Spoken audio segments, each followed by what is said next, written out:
Kembo. Natata nzambi ya manzulu kinfumu kiyakuyisa. Greetings to all the Bantu family all over the world, to the dispersed and scattered one of Isolele in the eastern and western hemisphere. I pray that the spirit of Tatanzambi Amazulu is with all of you, wherever you are in this world. Ingeta Amnabi Kefa, welcome to another live broadcast. As you have seen, today's broadcast will dealing with Isaac, a Muntu, right? Isaac, a Muntu. So we're gonna look at that, and we're gonna talk about Isaac. Very strange, actually. Isaac in English. Isaac. Strange name in English, but yeah. So we're gonna look into that. Before we start, make sure to like and share the video. Invite some people to join us. Yeah. So yeah, let's take a minute before we start. Don't forget to like this video. The last video I did, the last two live broadcasts I did, talking about the 12 kingdoms of the Israelites in Congo, right? And the other one I did entitled The Temple of Yahweh, yeah, the Temple of Yahweh, where I explained from our Bantu context and tradition a lot of things. I explained a lot of things. Do you know what? A lot of people were not happy with those teaching. I'm telling you, it's very strange, eh? So people unsubscribed in mass. I was shocked. People unsubscribe in mass. I'm like, wow. I could not understand it, brothers and sisters. I was like, what's going on? You know, what's happening? Because to me, it was not that big of a deal teaching what I taught, explaining what I explained. Yeah, but anyway, not everyone was happy with that teaching. So let me share my screen for a little bit. Yeah. So as you can see, we are live now. Okay, we're live now. Oh my God, guys! At this moment, I have uploaded 339 videos. That's crazy. I was not aware that I had uploaded so many videos. But anyway, it's about these two. Yes, the Temple of Yakongo, in the Hebrew Hekal. Very powerful teaching. If you missed that live broadcast, I'm telling you, you have to watch it. Okay, very powerful teaching. Some people were not happy. And another one, this one, Kingdom of Congo, the 12 tribes. Okay, Kingdom of Congo, the 12 tribes. Now, these two teachings caused a lot of commotion on those who were subscribed to the channel. I'm telling you, mass subscription. Many people left. They were mad. I don't even know why. You know, it's a lot of people unsubscribe. You know, almost, I don't need to say the number, right? But believe me, a lot of people unsubscribe because of these two teachings. My question is why? Why? If you have been following me for a while, if you are familiar with what I teach, right? I say Congo teacher, yeah, Bantu teacher, you know. Why unsubscribe because of these videos? Anyway, and I'm planning to do another live with Yaya Ron Dalton Jr. Yeah, stay tuned. It will be somewhere next week on the channel of Ashanda at large, I believe. Ashanda. Yeah, on her channel. Okay. That will be next week, Sunday. So if you have time, save it. It will be around 1 p.m. Eastern Standard Time. Yes, that will be like, let me see. What's the Angolan time?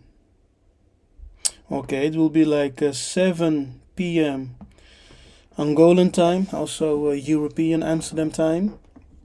So if you're interested, save the date. It will be Yaya Byron. What I'm saying, Yaya Ron Dalton Jr. Yeah, Byron is my guy, right? Elder Byron. So it will be Yaya Ron Dalton Jr. I believe Yahunde will also be there, and myself, and of course Ashanda. And so I hope to see you all guys all there. So once again, greetings, Bandeko. Welcome. Like, share, invite some people to join us. Let them know Nabi Kefa is live now. Yes.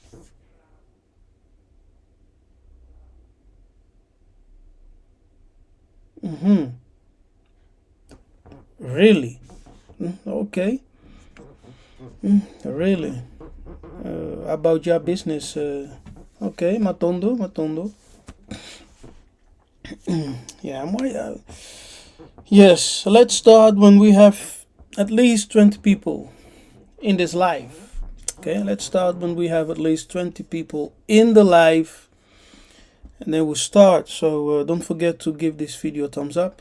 Many of you guys are watching, but the thumbs up are not equal to the viewers. Eh? So it doesn't cost you anything. So if you are subscribed and you're watching the broadcast or any other video, don't forget to smash the like button. And you guys know we are living in a time and age where we really need to know who we are and who our ancestors were. Because in the times that we are living, a change is taking place. Okay? A change is taking place right now. 2 years ago, 2 years ago, that's correct. I was told by the spirit of Yakongo, right? The spirit of Yanzambi, that we're living in a time and season where the powers, the powers of rule and dominion, that power is returning to the Bantu African people. You understand? But for us to really grasp that power and to move and to stand in that position of power, we must be restored in our identity and to know who we are.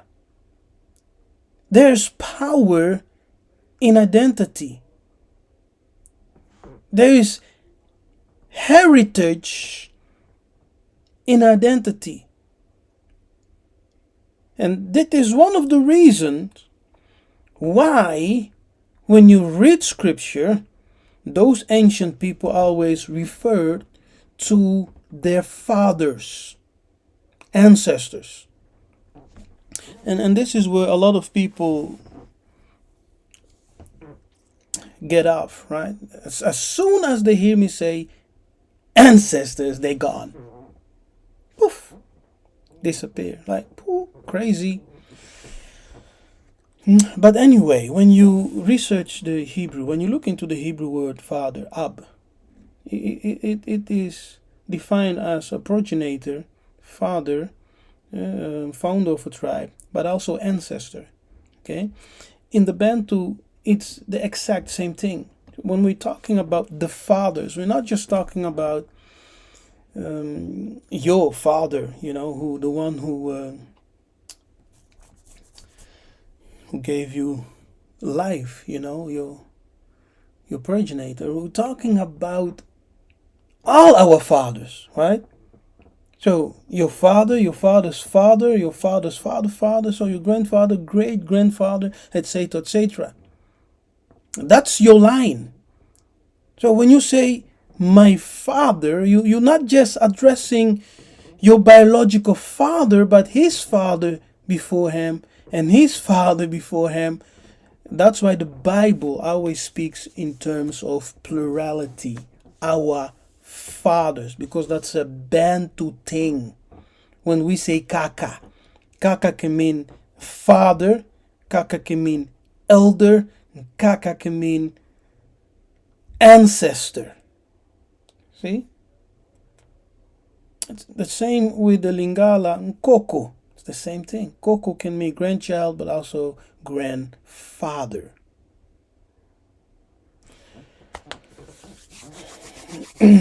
All right. So we're gonna talk about Isaac.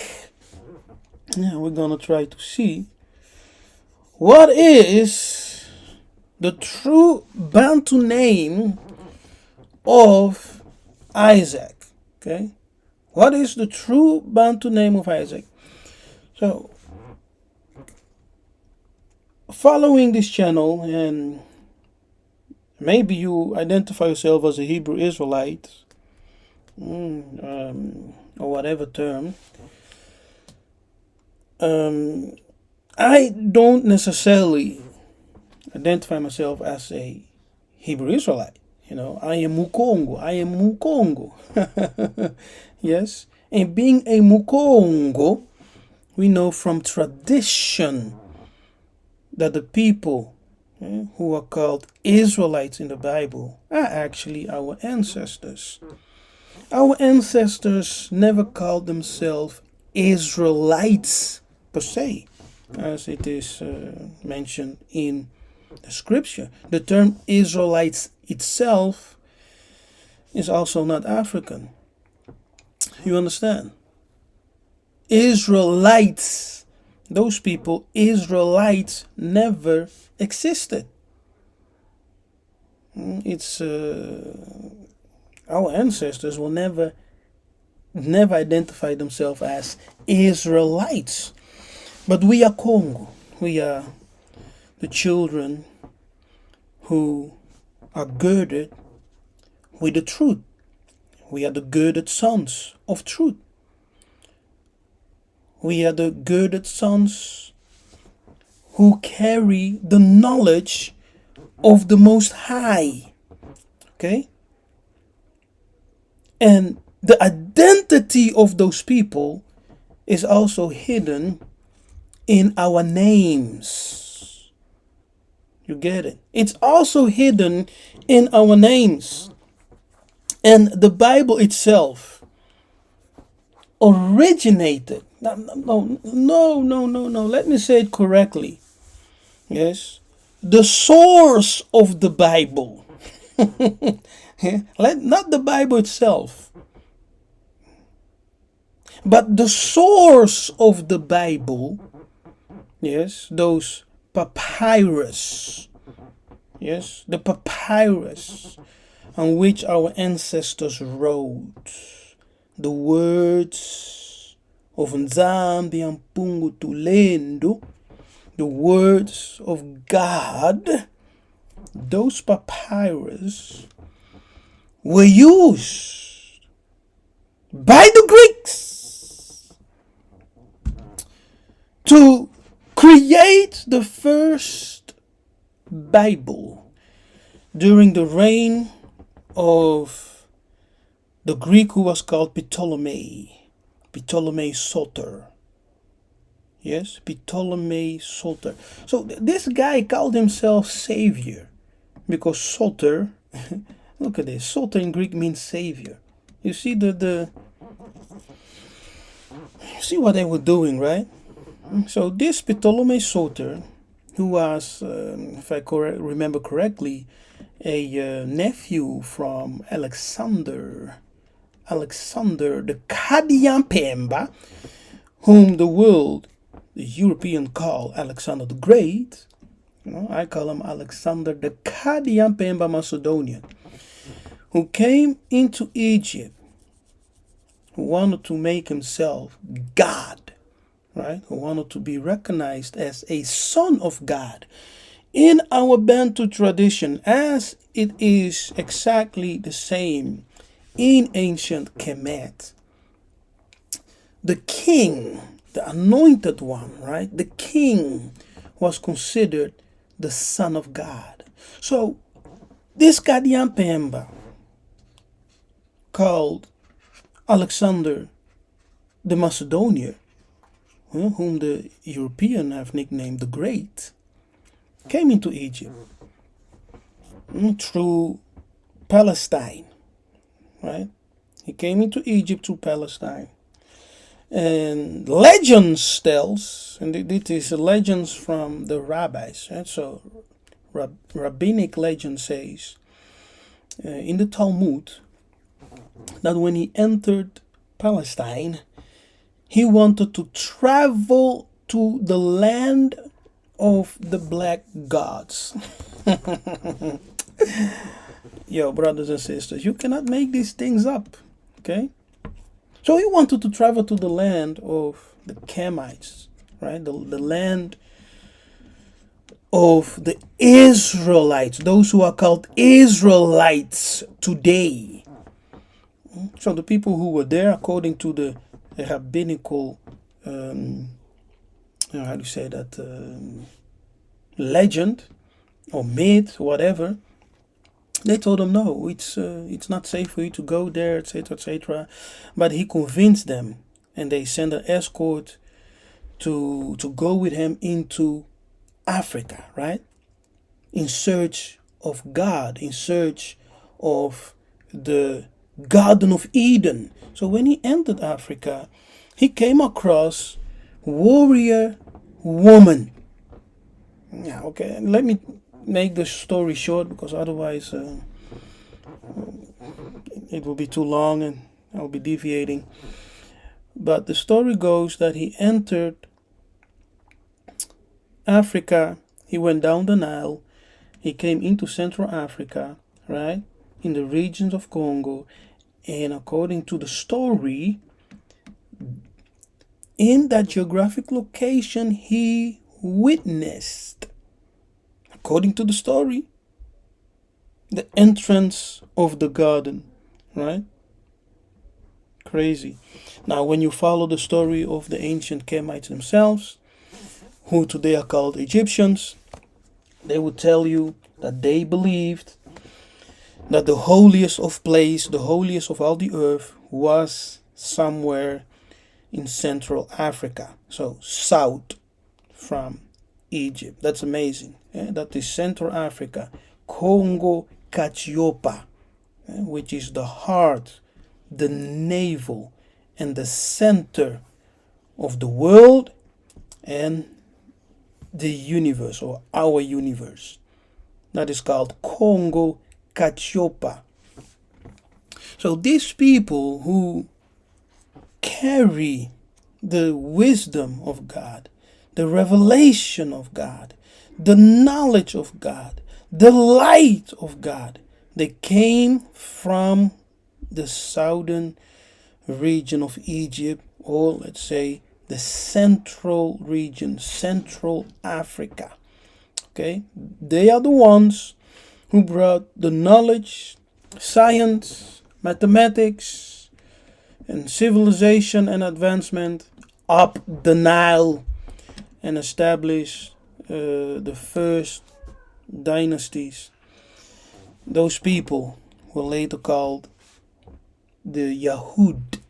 Okay, and in their names, there is a secret which connects them with the Creator, with the knowledge, light, and wisdom of God. And one of those names is Isaac. Okay, one of those names is Isaac. Not in the English transliteration, as you see here, Isaac. So we're gonna look at the true Bantu name of Isaac. So we're gonna start by reading scripture. Now, as most of you know, I believe in the scripture, okay? Because I do realize that the source of the Bible, because the Bible is a collection of books from the Latin Biblia. So, what was the source of the Bible? The source of the Bible was African papyrus, the words of God written on papyrus by our ancestors. Yes, the Greek took those scrolls and created the first Bible,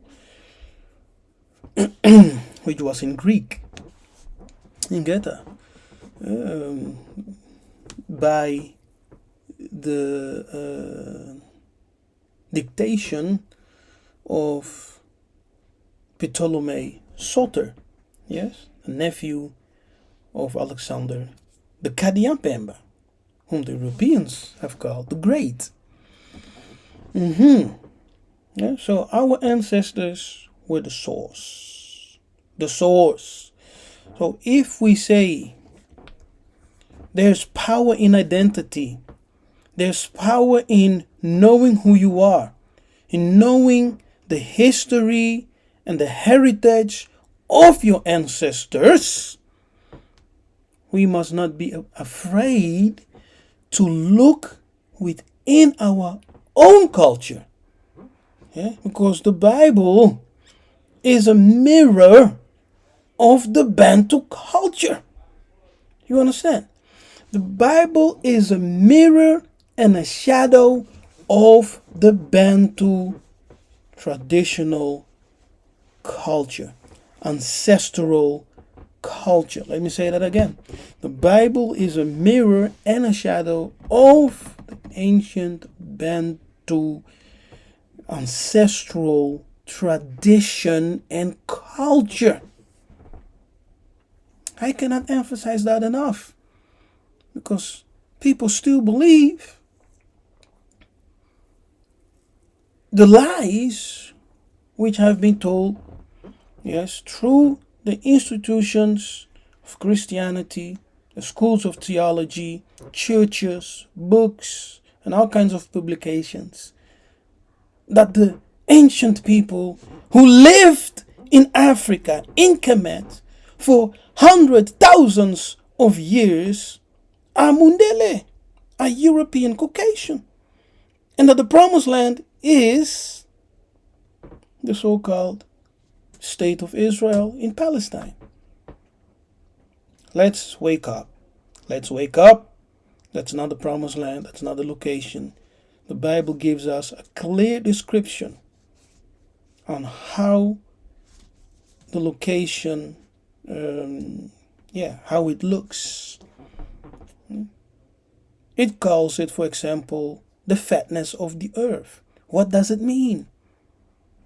The glory of all the lands. What does it mean? Etc. Anyway, Let's go to the scriptures. Yes, let's go to the scriptures. So let's do some reading. Thank you, Tatanzambe Matondo. Matondo, Matondo, Matondo. Matondo na ya Kongo. Nkulu Kongo. Mfumu Kongo. Isaya Kongo. Ingeta. Okay, now let's start in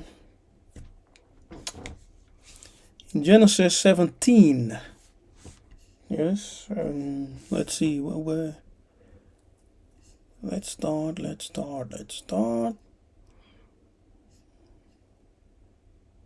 Okay, now let's start here. 17 verse 10. Okay. This is mine covenant, which ye shall keep between me and you, and thy seed after thee. Every man child among you shall be circumcised. Okay. Now let's stop there for a moment. Circumcision is an ancestral Bantu tradition. It was not introduced by the Arabians, through Islam. No. It was not introduced through Europeans who brought the Bible. No. Circumcision has been an ancestral tradition for thousands of years. And it is truly a spiritual tradition. Because when you circumcise your Bantu son, you are obeying the tradition and the law of the ancestors. And when I say ancestors, once again, please understand that we're talking about the ancestral tradition of our holy fathers. Okay, so when we say ancestors, we are not referring to wicked uncles and mothers and whatever who have passed. Those people, those wicked Muntu, yes, lawbreakers, murderers, thieves, and etc., gangsters, liars, fornicators, they are never considered among the holy ancestors. Never. You understand? Never. Now, before I continue, let me just sidetrack for a moment, if you allow me. Okay? Let me just sidetrack for a moment, and let's go to Genesis 25, verse 8. Okay? So if you just came in, brothers and sisters, like the video, okay? Right now, do it now. Give this video a thumbs up. If you're watching, give it a thumbs up. If you don't give this video a thumbs up, just continue. Okay? Because many are watching but not participating, not supporting the channel. I need you all to support the channel. Okay? Support Nabi Kefa.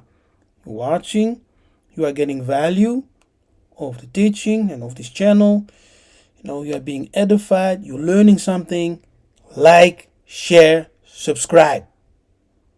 50% of those who watch Nabi Kefa's channel are not subscribed. That's too much.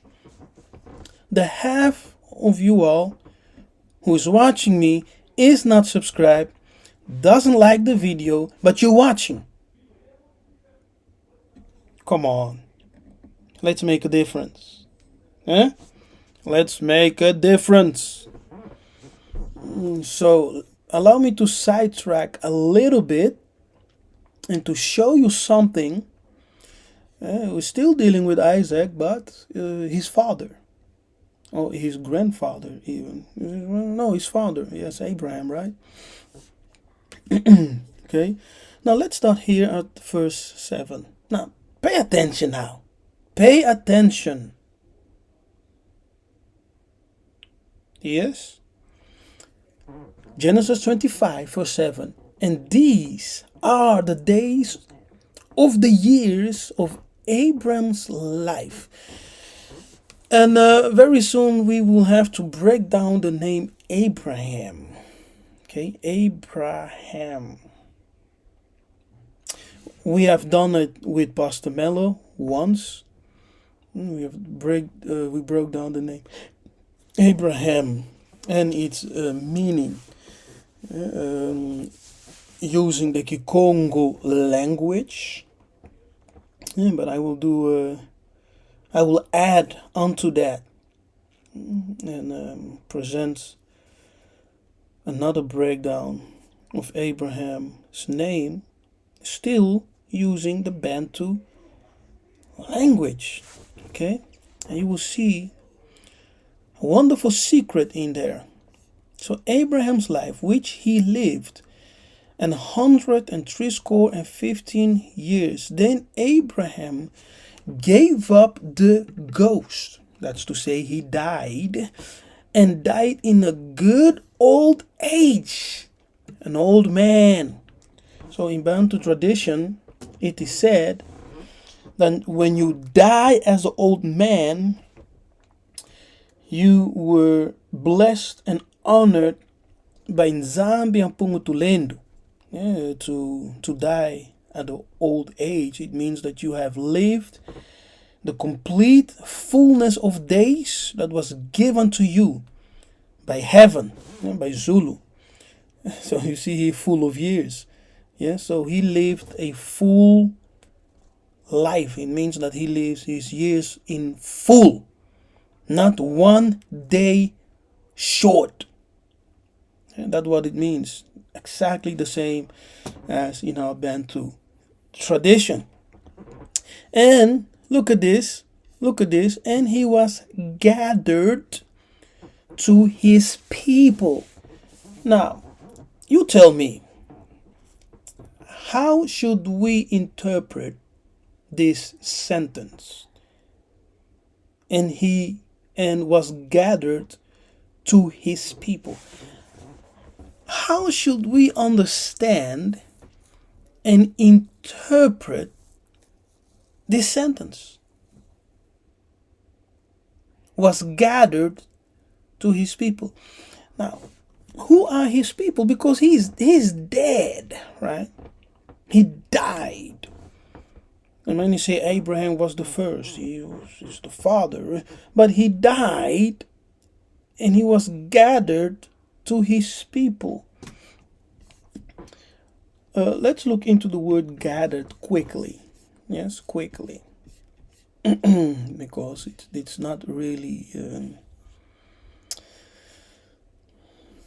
our topic, but Seba, here, Asap.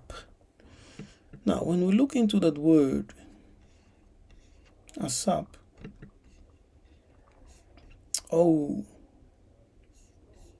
man, okay, something went wrong there. Okay, now look at this word.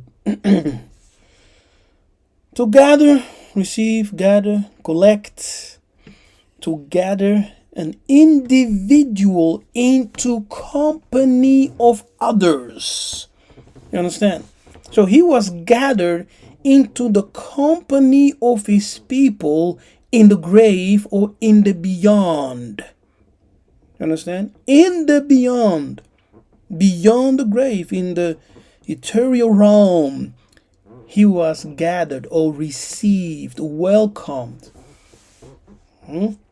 as an individual into the company of his people. So when you die, according to the scripture, you are gathered into the company of your people. You understand? That's what's called the bosom of Abraham. The bosom of Abraham is the gathering place of his children, those who come from him, those who are of him. Remember, first of all, we are told here that he was gathered to his people. You are gathered to your people, according to Scripture. Yes, Christianity came and made something else of it. You understand? Our ancestors never went around to oppress people and force them to receive or accept their religion or die and suffer. Okay? So our ancestors never went around the world to force our ways of life and our spirituality upon people. No, we were light carriers. Okay? And as light carriers, we spread the light and the knowledge of Nzambe Mpungutulendo, of Yakongo. We spread light, knowledge, wisdom, science, mathematics, philosophy. And when you listen to all that and you think on it, it brings you to Kemet, right? That's another story. Oh, okay. To gather to one's father. Who are the fathers? Who are the fathers? The fathers are the ancestors. So it's there. There's nothing to be scared of when you hear ancestors.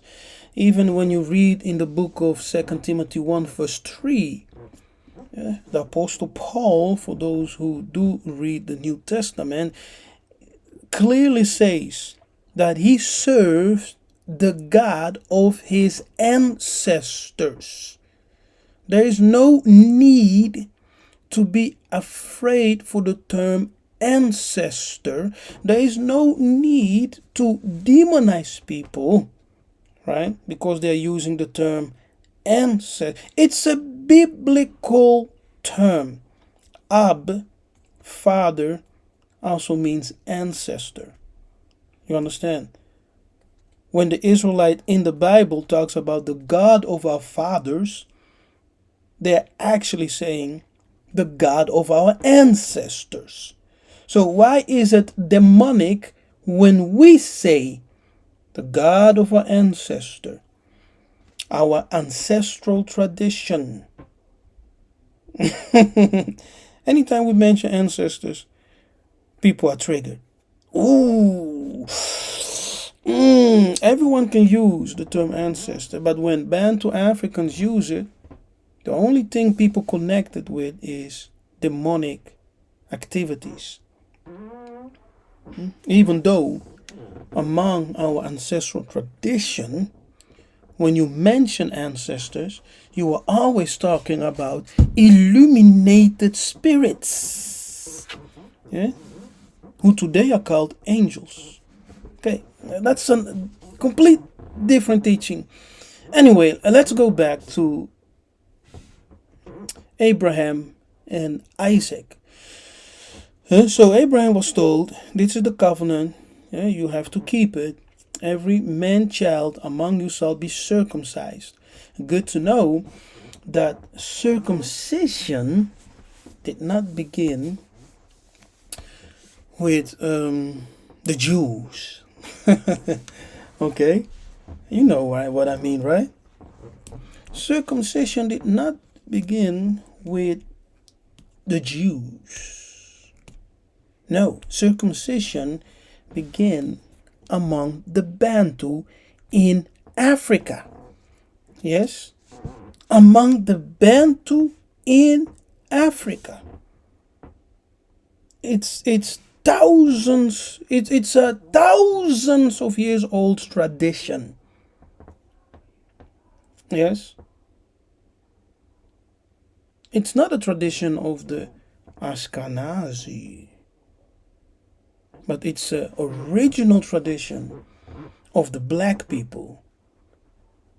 Ba Bamuhindu, okay, Bamuhindu, the black people, the people of the sun. So circumcision is a Bantu African ancestral tradition. It has been so for thousands of years, not introduced by white Katiyampemba Christians, yeah, of the Roman Church, not introduced by the Arabians through Islam. No, no, no. The Bantu people always circumcised for thousands of years. Okay, and I can even tell you a powerful testimony dealing with circumcision. What happened in my life, but maybe another time. And ye shall circumcise the flesh of your foreskin, and it shall be a token of the covenant betwixt me and you. Yeah. And it's actually a great taboo for a Bantu man, right, not to be circumcised, not to have the sign of circumcision. In African Bantu society, it's like, whoa, how can you not be circumcised? Are you truly a Muntu? Right? Are you truly a Muntu? How can you not be circumcised? It's unheard of. It's a sumu. It's a sin. That cannot be. So we have tradition on the 8th day. The children are circumcised, sometimes on a mountain, right?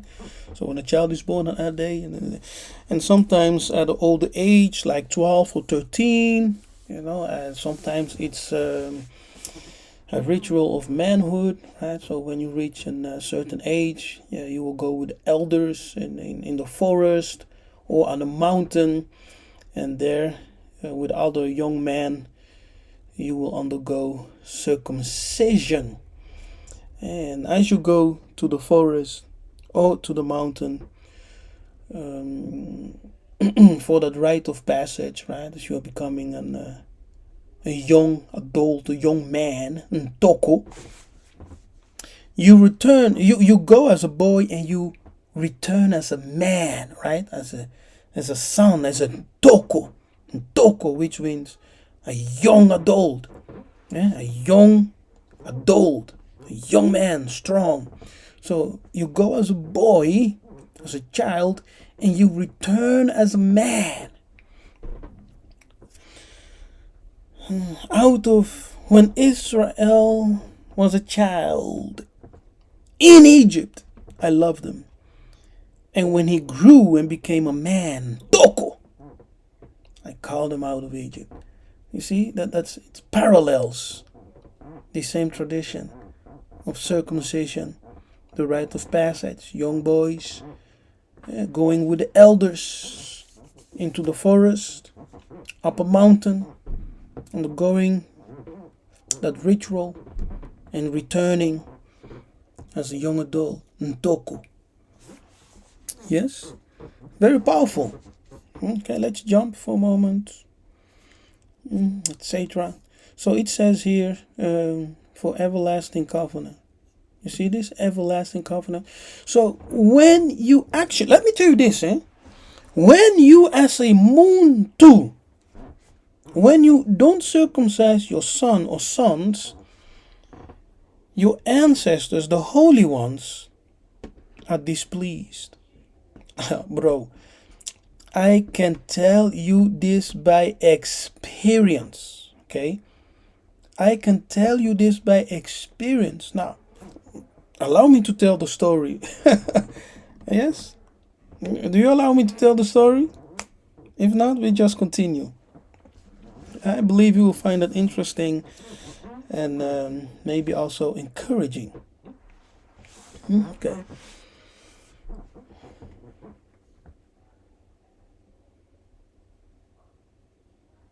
Now, here's the story.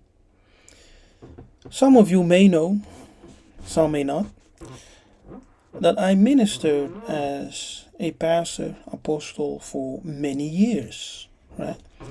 Before I awoke to our identity, who we are. I was serving in a Christian organization in the ministry in the position of a apostle, pastor, prophetic teacher, etc. So when my child was born, my son, yes, when he was born, I of course instinctively thought on circumcising him. So in Europe, right, where he was born, we went and we tried to make an appointment, and they told us the price of circumcision. I was shocked, brothers and sisters. It was not a few hundred, but thousands. I was like, what? Really? Okay. So I went back home and contemplating, what to do.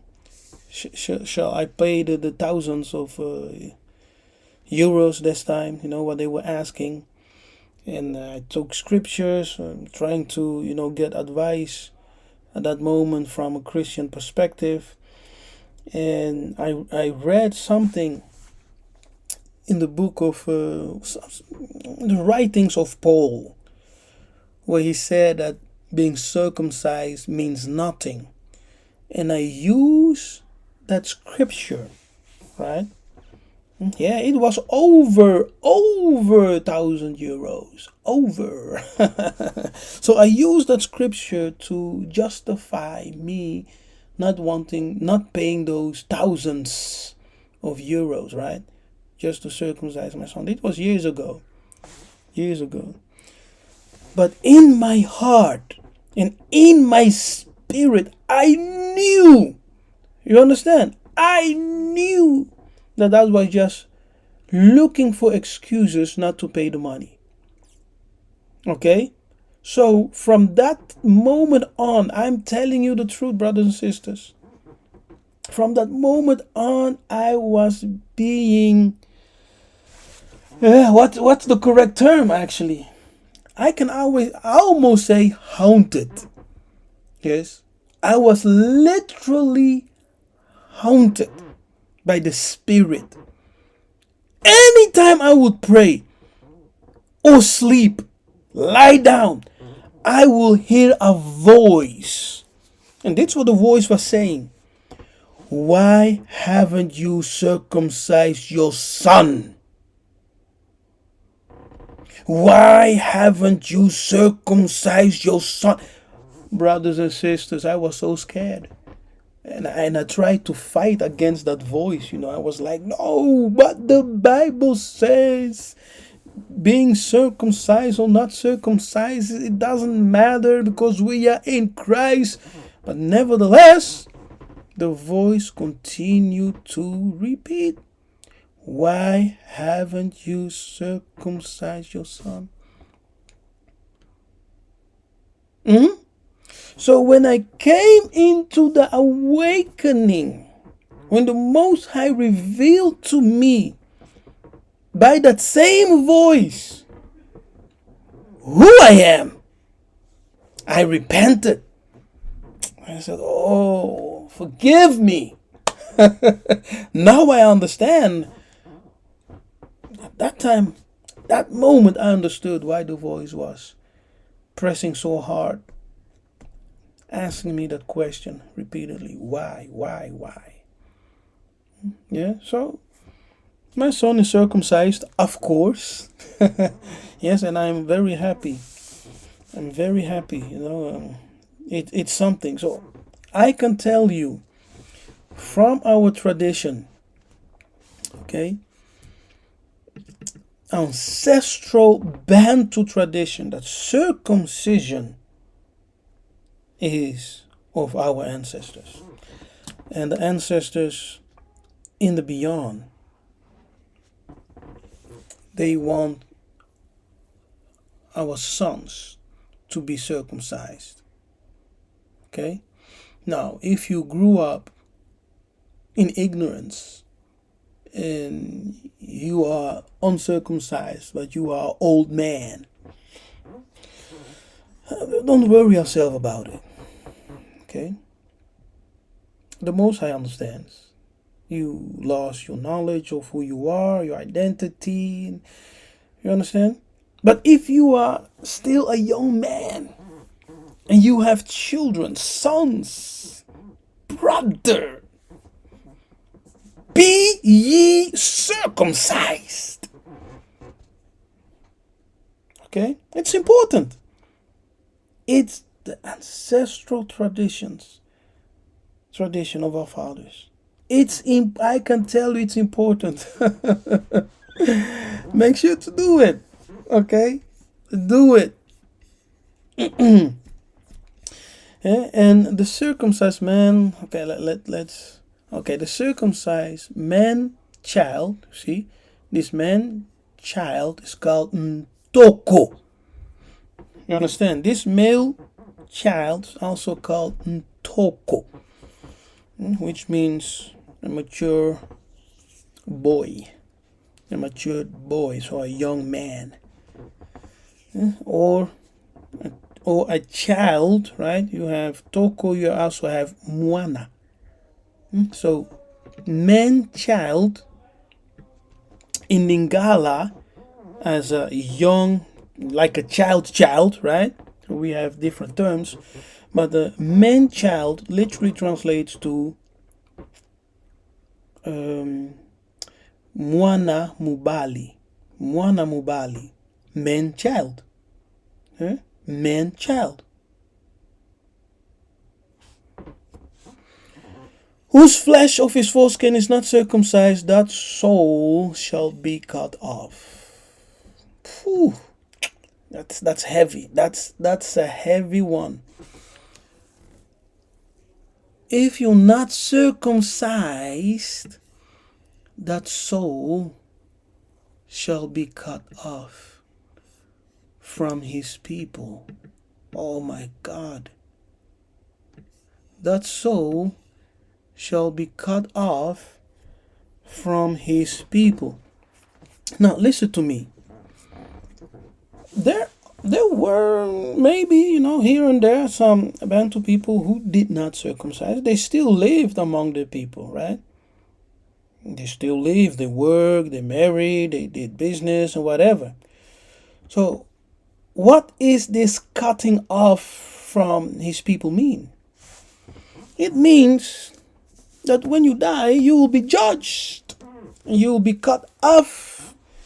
So you will not be joining the holy ones in the city or village of the ancestors. Okay? Sounds funny, eh? But that's what the Bible interprets as heaven. Or in the Hebrew, Sheol. Have you ever heard of the Hebrew term Sheol, which means the underworld? That's Bantu. Because Bantu believed, as we see in scripture, when Saul called upon the spirit of Samuel, that he came up, right? He came up from the earth. Our ancestors believe that the Sheol is actually the so-called bosom of Abraham. You understand? Of Abraham. Because when you read the Bible, when dealing with death in the Old Testament, they always talk about going down to the earth or even beneath the mountains of the earth. which is Sheol. The grave, Sheol. You understand? That's the underworld. But our ancestors called the underworld the village of the ancestors. And it was also represented by the water. Yes, the water, which signifies holiness or cleanness, right? Okay, I will explain another time. But you shall be cut off of your people. Remember with Abraham that he, if we can go back here, he was gathered, yes, to his people, right? He was gathered to his people. Now, his people, he deals with those who were dead. Yes, those who were dead. He was gathered in their company. So, literally, what you have seen in the movie Wakanda, he was gathered by his ancestors. That's what it says. And so the soul shall be cut off from his people. So you will have no place because you have broken the covenant. And God said unto Abraham, Elohim said unto Abraham, as for Sarah thy wife, thou shalt not call her Sarai, but Sarah shall her name be. And I will bless her, and give thee a son also of her. Yea, I will bless her. So he emphasizes that she shall surely be blessed. And that's why it is mentioned twice. I will bless, and she shall be a mother. Yeah, Ngudi in Kikongo. Ngudi in Kikongo. Mother of nations. Kings of nations, of kings, of people shall be of her. Kings of people shall be of her. Strange sentence. Then Abraham fell upon his face. Look at this. Abraham fell upon his face, and what did he do?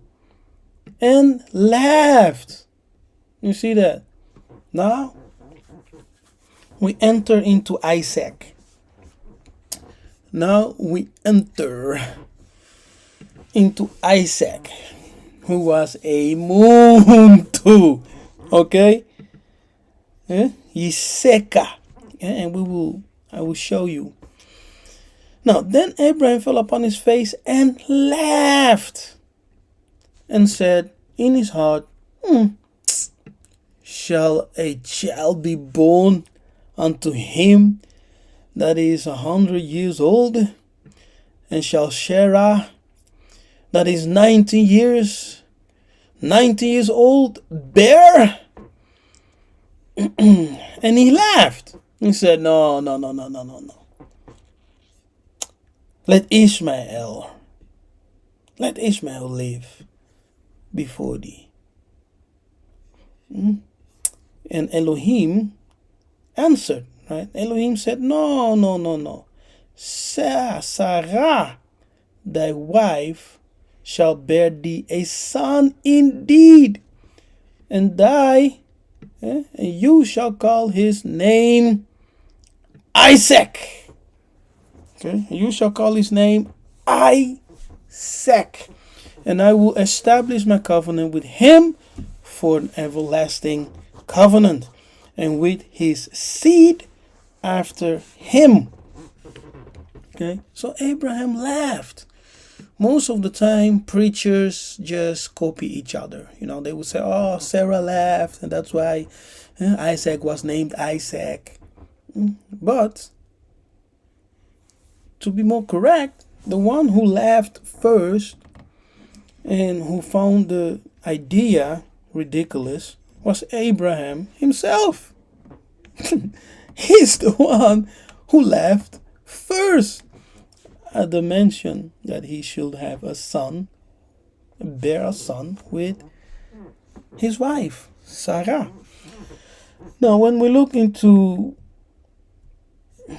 the Hebrew word laugh, let's look into that first.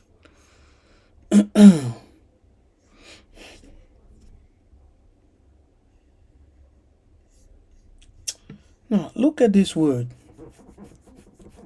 This word, sakak. You see this word? Sakak. Okay? That's the word used. That's the Hebrew. Sakak. Strong's H, 6711. Tzachak. Tzachak. Their pronunciation is very terrible. Tzachak. Tzachak. Now, it's the Hebrew tzachak. It means to laugh, to mock or play. To laugh. Definition, Strong's definition, primitive root. A primitive root to laugh outright. Yes, just laugh. Ha ha. All right.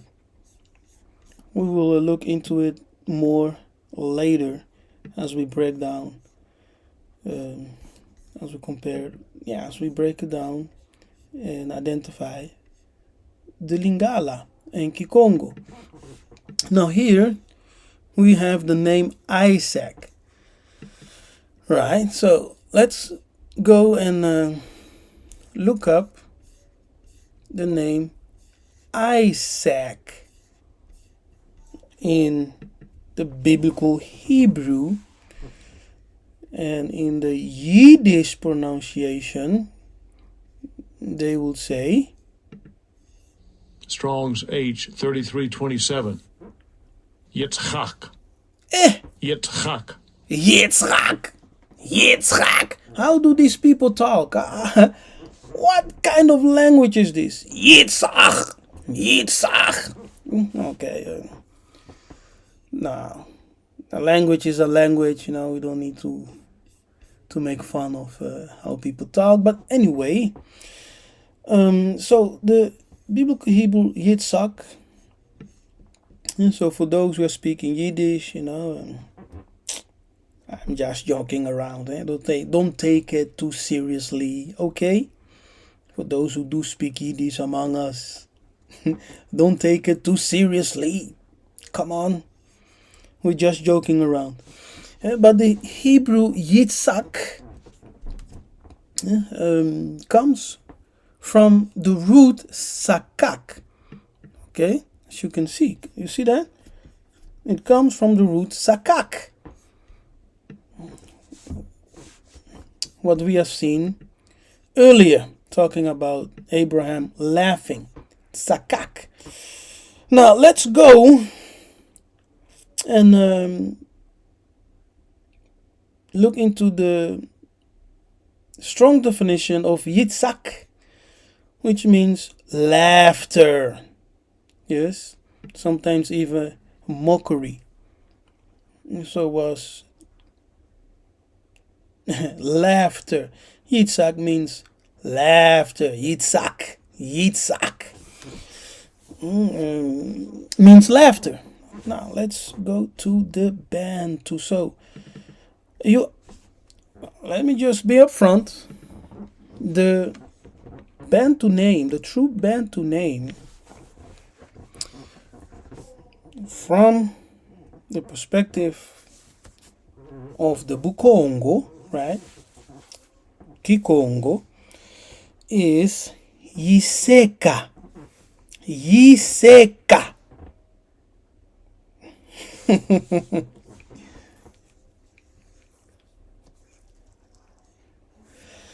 And look,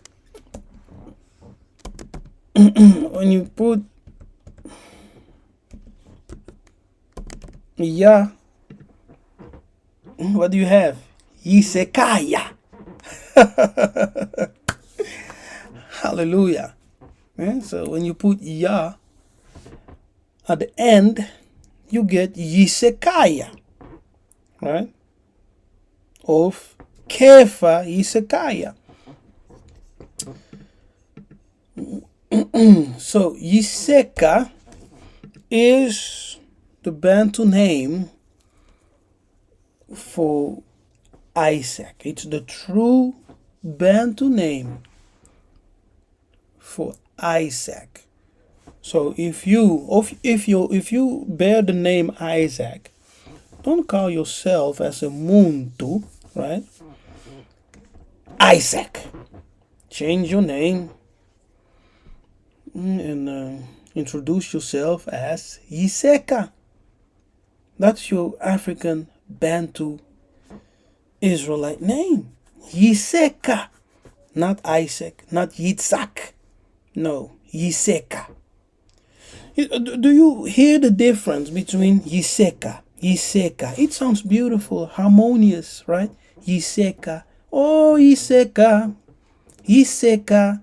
Instead of Yitzhak. Yitzhak. As if you're suffocating. Yiseka. It's harmonious. It's beautiful. Yeah? Yiseka. Yiseka, which means he laughs. He laughs. In Kikongo. Yiseka. He laughs. Come on. Come on. Yes? Now, here, the breakdown is as follows. When we look at the consonants of the Hebrew text, right? We know, of course, the Hebrew goes from right to left, but just for convenience sake, I have put it here from left to right. So the consonants are Yud,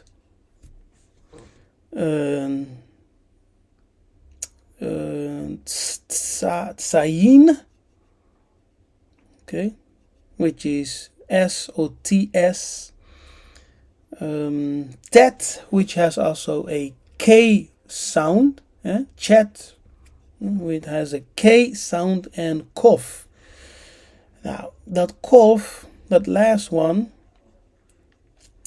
we actually don't pronounce that Q, right, of Kof. We remain with the Y from Yud, the S, and the Chet of K. So that will give us Yiseka. Okay, that's the root. So the root is Yud, Tzayin, and Chet, which is K, the sound of K, which gives us Yiseka. You can also interchange them, actually, the Kof, which also has a sound of K, with the Chet. So you can change them up. So it gives us Yiseka, Yiseka, to laugh, which is a more pleasant sound than Yitzhak. Yitzhak. Yiseka. Yiseka is so beautiful, melodious. As you can see here, we have the Yud. Okay, the Yud. We have the Tzade. Oh, yes. It was not Tzayin, it was Tzade. Is that right? Yes. It's Tzade, Tzade, Tzadiki. Tzadiki also means Tzadiki also means righteous, righteous, righteous. Yes, Tzadiki in Kikongo also means righteous. So we see Yud. We see Yud. I will explain Yud also. Yud is the symbol of God. Okay. Amongst the Zulu, the Yud is seen in the image of the reed. Yeah, the image of the reed. Yes, which was growing in on the Nile banks. It's the same image as in Kemet. I will show you later. So we have the Yud, which is the image of God, the Creator. We have Tzade, which is righteous, right? It means the righteous one, or righteousness. We have Chet, and we have Kof, which also is a symbol of the mouth, or open mouth, or a hand, fist. So that will give us these letters in Roman alphabet. Yes, Y, S, K, Q. Now, the Chet and Kof can be interchangeable, but because we have just three skelet or roots of three letters, which gives us Yiseka, to means laughter. Now, the root of that word is Seka. Yes, Sakak. In the Yiddish pronunciation, Sakak, which is Seka. Oh, Seka, Seka, Seva. It's also known as Seva in other Kikongo dialect. But in Lingala, we will say Seka. Yes, Seka, which is to laugh. Right? From Koseka, Koseka, to laugh. Seka, Nseka, Seva. This is a Kikongo dictionary. As you can see, Seka, from the verb Koseka, Koseke, or Koseka, Seka, which is here written in the Yiddish pronunciation Sakak, which is Seka. Seka. We don't say Sakak. Sakak. It's Seka. Seka. Koseka. In the Lingala. To laugh. Yes. Koseka. To laugh.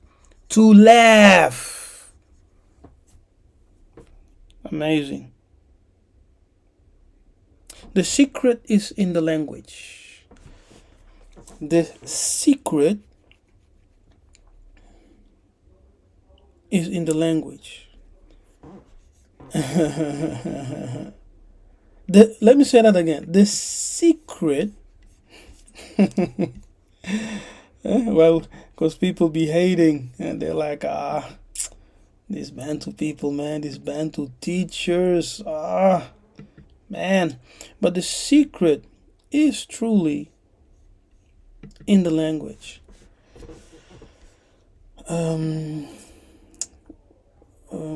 History. Now let me show you something, okay? Let me search for it. Let me search for it. So I need to share this one.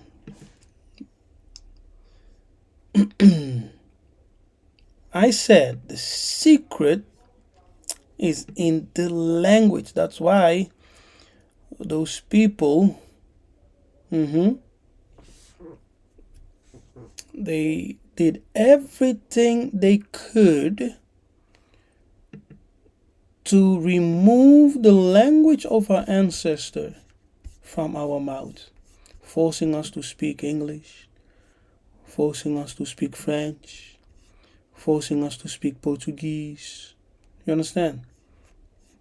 They wanted to remove the memory of the language of our ancestors, because the missionaries, they recognized that in the Bantu language, they recognized that it was actually very similar with Hebrew. So they said, nah, we need to destroy these people. Okay? We need to destroy them. Now, let me share. Let's go back. I hope as you are watching that you have given this video a thumbs up. Let me verify how many of you gave the video a thumbs up. And have you shared? Have you invited someone, at least 1 or 2 people, to join us? I need your support, people. Okay? Let's reach more of our people. Be involved. Be involved in waking our people up. So always share, invite people to come, to listen, to learn, to get the revelation. Yeah? Now let's read this. This is from a book called The History of Luango, Kakango, and Ngoyo. Now, pay attention, okay? Pay attention. Look at this. The idiom of Kakango, nearly the same with that of Luango. Luango is in the region of Angola. Ngoyo Samba, okay? Ngoyo Samba, and other small circumjacent states, differs essentially from that of Congo. Several similar articles and a great number of common roots seem, however, to indicate that these languages, okay, languages of the Congo region, had a common origin, but they know not which of the two is the mother tongue. What is the mother tongue? The cleverest among the natives have not the smallest idea of the origin and progress of their language. You see, they don't have an idea. That's what this missionary is writing. Okay, so we don't know. We don't know the origin. That's what he's saying. They speak as they say, as they have heard their fathers speak. With other words,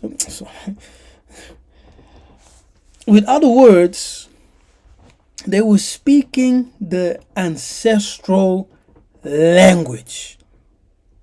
Exactly what the Apostle Paul says in his writing. That he was speaking the language of his ancestors. The ancestral language, which is called Paleo-Kikongo.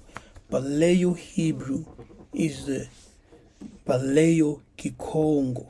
Yes, it's one and the same.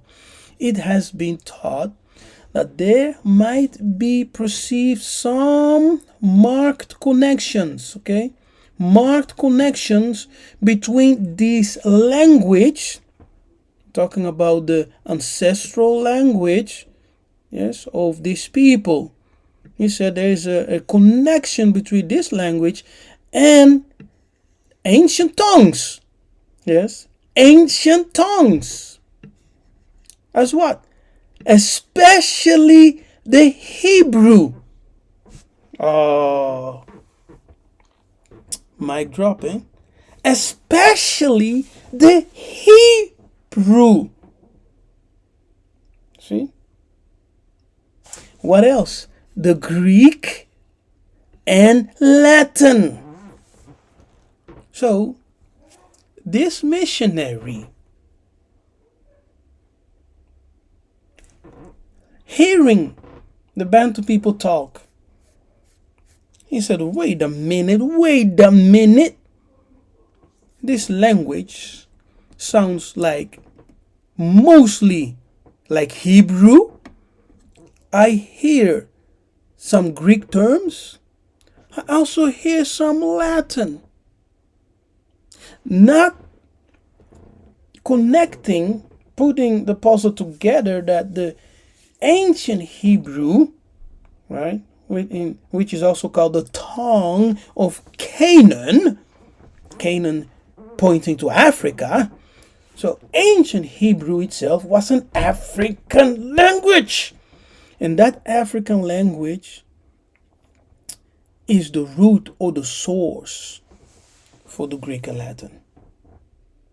You see? So it's naturally that you will find certain Greek sounding words, Latin sounding words in the Bantu language. It's only natural. You understand? Now, and then he continues, say, though the missionaries. So who came to this conclusion? The missionary. It's not Nabi Kefa. The missionaries. Not Nabi Kefa. The missionaries. Yes. In considering the richness and beauty. Look at this. Beauty of the language. Does Yiddish sound beautiful? No, it does not. It sounds aggressive, as if you're suffocating, as if you have something in your throat. Not harmonious at all. But the missionary says, wow, it's a beautiful language, man. Some literally wrote, this is the most harmonious language. Have you ever heard a choir or any gospel choir, African Bantu gospel choir, singing in their Bantu dialect? Oh, it's heaven! It's heavenly! It's heavenly, beautiful. Yes, the harmonious, beautiful, beautiful. Lovely, very lovely. But the missionary says, even though it's a beautiful language, they suspect that it was formerly written. You see that? Excuse me. So this missionary is saying, I believe, I suspect. He suspect, as he's writing, that the Bantu people among whom he was had a written language. Yes, this missionary is right, because we had a written language. That language was called the hieroglyphs in the so-called Paleo-Hebrew, Paleo-Kikongo. Paleo-Hebrew is truly Paleo-Kikongo. And the Sinaitic script, yes, and the Square Hebrew, all of that are forms, are actually, how can I put it? They actually evolved from the hieroglyphs. The hieroglyphs originally, sometimes we say things, people get pissed off because of their religions, because of their, upbringing in religion, the faith. And when you're dealing with faith, it doesn't necessarily need to be true or scientifically, because you're dealing with faith. So you can just believe, and it is so. But that's not the fact, that's not reality. That's not reality. So we had written scripts. They were first called the hieroglyphs, and then transformed into Paleo-Hebrew script, right? Moved on to the Sinaitic, and then Phoenician, at the latest, the Square Hebrew, etc. But it all goes back to the hieroglyphs. The hieroglyphs from Kemet. Powerful, eh? So, like I said, when we go back and look into the word Yiseka, we see that the name of Yiseka, who's Isaac, starts with a Yud. And I said that the Yud is the symbol of the reed. There's a tradition among the Zulu that they say that the Zulu ancestor or the Zulu people came from the place of the reeds. And there's a tradition that the first man, a Zulu man, came from a reed. Now that sounds fantastic, right? Like some kind of a myth or legend. It's figurative of speech, because the reed is a symbol of the Most High and also the Son of God, right? The Son, Mwene. It's a symbol of those who were called Yahud in ancient times. And so here, I have done a teaching on the reeds. What is it called? I think it's called We Came from the Reeds. Okay, watch that one. There you will understand the symbol of the youth, which in the hieroglyphs is and the icon, the iconograph of a reed. In Hebrew it's a yud, and etc. I explain it over there, so I won't go into depth here.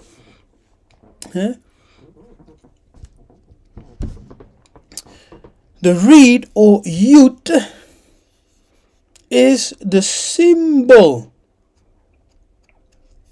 of the image of God and mankind, Kimuntu. Yes, that's the Yud. And the Zulu tradition states that the origin of Muntu is from the reeds.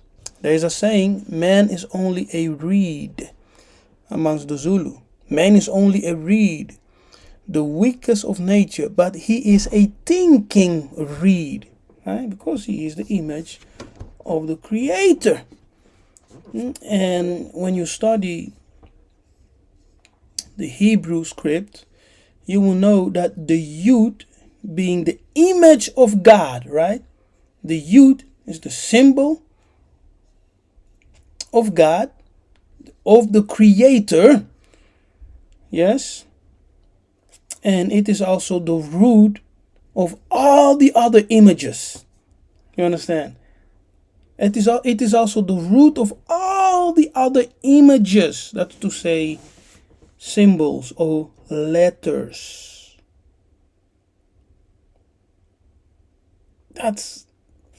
Now think on it. When we say that the Yud represents the image of God symbolically, right? Symbolically.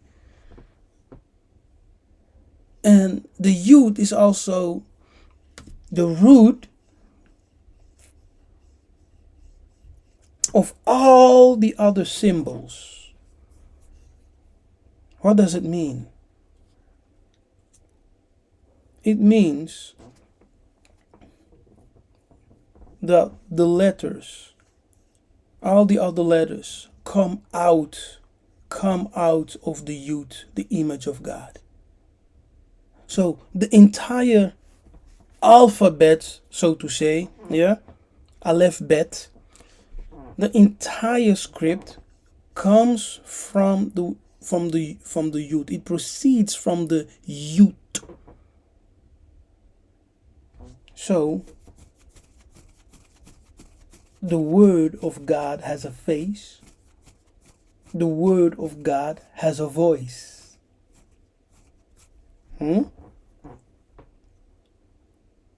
That's a mystery, eh? That's a mystery. Okay, Matondo, thank you for watching. Isaac was a muntu.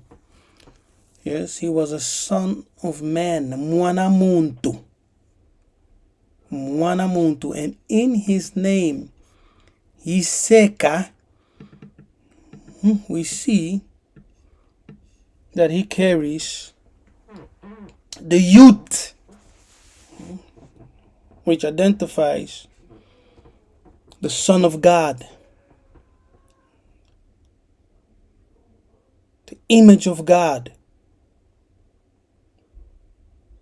Yiseka is a divine name. Not just because someone laughed, but it carries the youth, which symbolizes the image of God and the root of the complete images.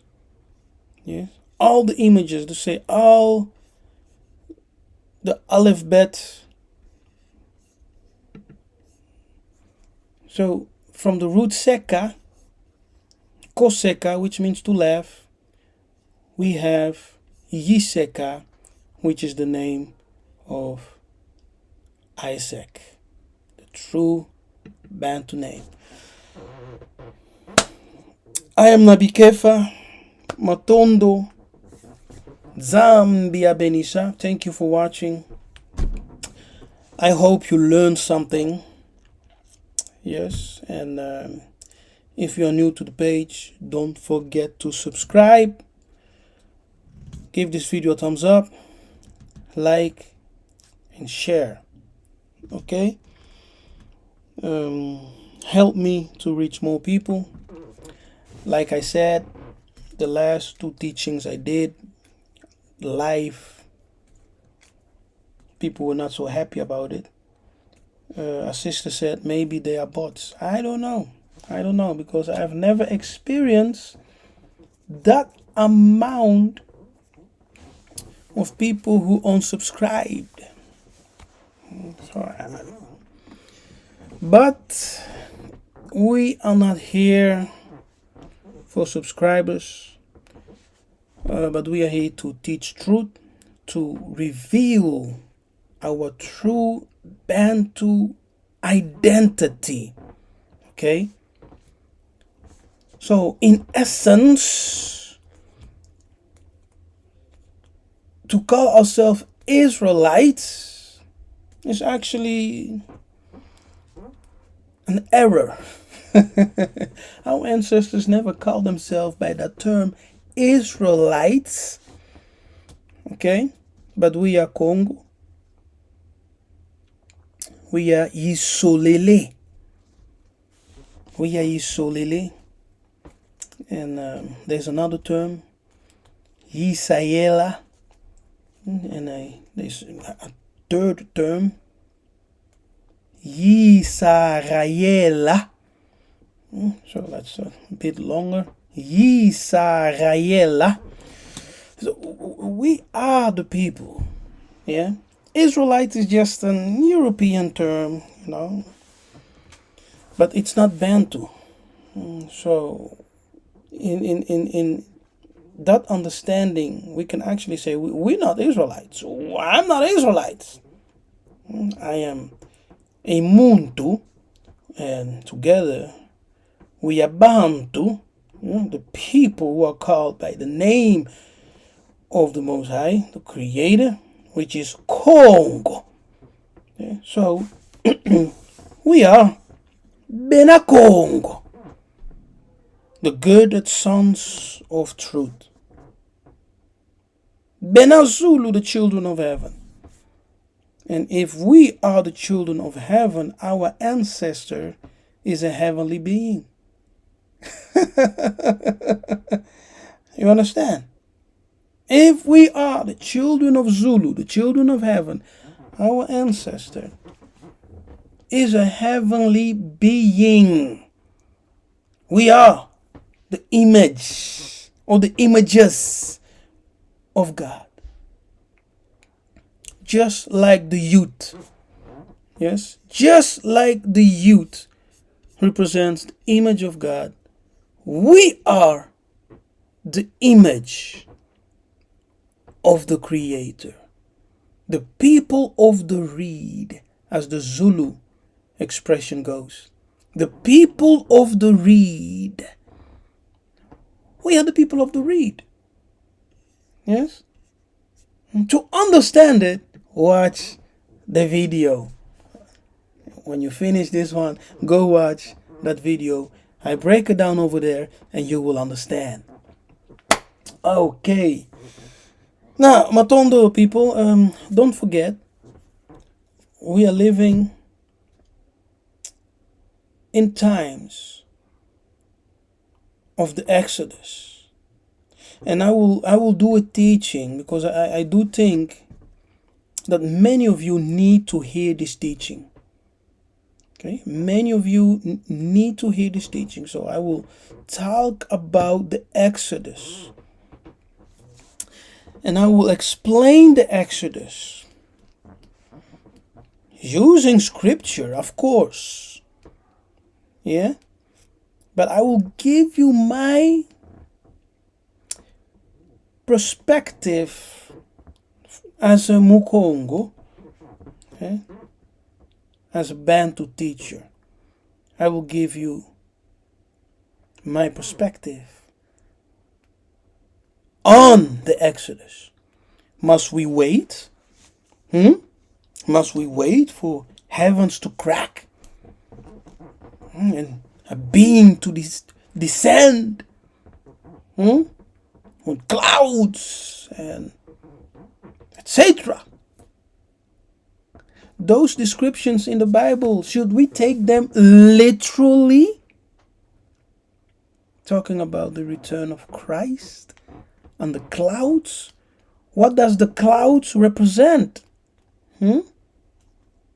What is the meaning of the return of the Messiah?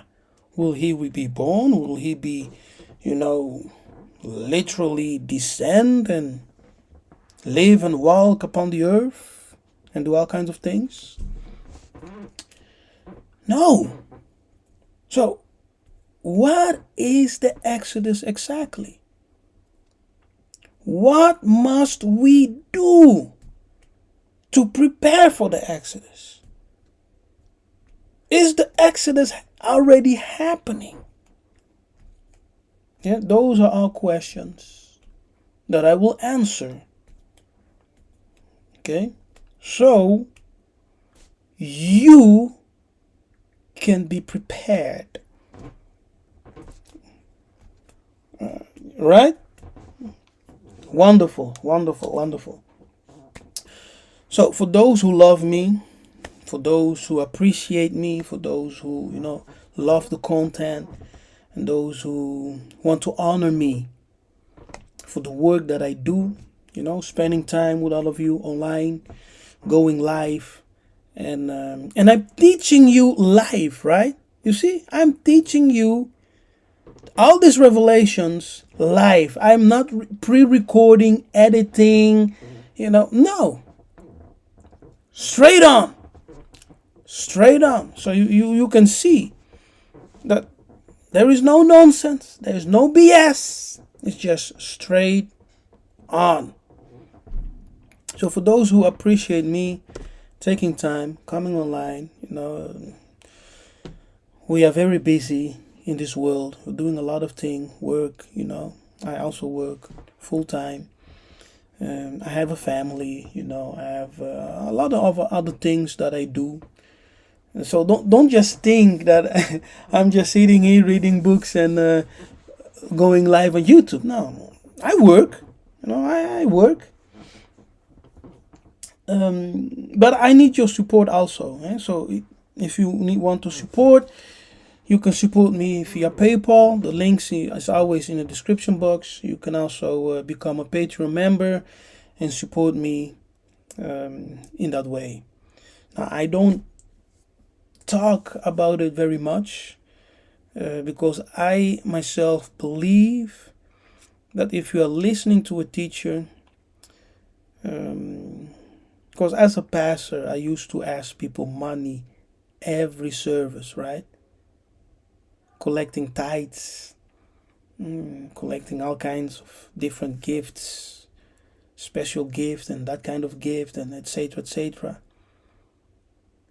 I don't do that anymore, but I still believe in the power of appreciation. Yeah? Showing appreciation, giving your gift, and helping your brother, supporting him. The books that I buy, they are not for free. When I travel to Angola, it's also not for free. Everything costs money. So if you want to support me in my researches, in my travels, please, you can do so through PayPal, or even here on YouTube via a super thanks, or you can become a Patreon member, and all links are down in the description box. By that I say, Bena Congo, Matondo Mingi, for showing your appreciation, for being here and making your presence known in the chat. I did not take any time to read any comments in the chat, but it's all good. Yes? So until we meet again, may Congo reign. Ingeta.